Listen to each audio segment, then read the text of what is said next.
Nhỏ tiền tiền à? Để xe à?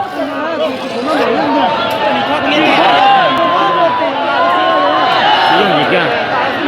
Nhiều chơi nhiều lon rồi chú ý cái nữa chơi tiền tiền.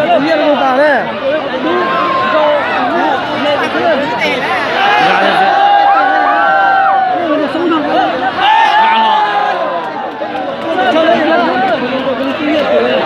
Gồm cả cái tiền à? Nhiều lon tiền rồi thấy cái nào?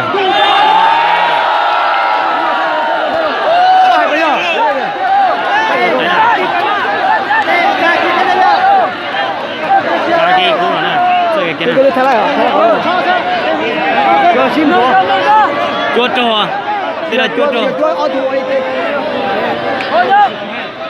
Y O B lâu chi trâu cha y chua trâu trâu sao cái kia này thế à?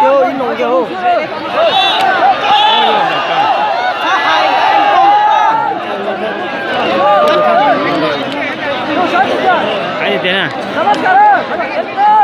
Tôi cho thay chỉ bút cho nó nhẹ nhỏ cho nó. Có thay đã khó cứu không? Nên chúng tôi được tiền rồi. Tôi tiền à? Nên chúng được tiền. Đủ cái chẳng ga thế nào thôi nào? Nhiều lo nhiều cú trồng.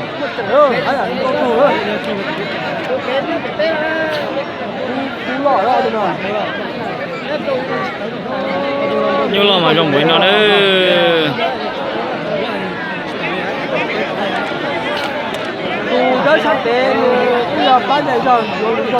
Sai nhiều bé à?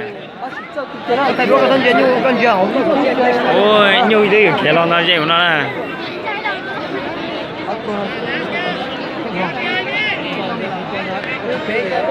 Ô là trò thứ là anh có thay cho anh ơi con à là trò thứ nào là trò thứ là anh có thay cho họ tục gì thôi thôi ta tái đi là chỉ lo nói lý nhiên rồi đấy tôi là về ơi ao đây rồi bây giờ cái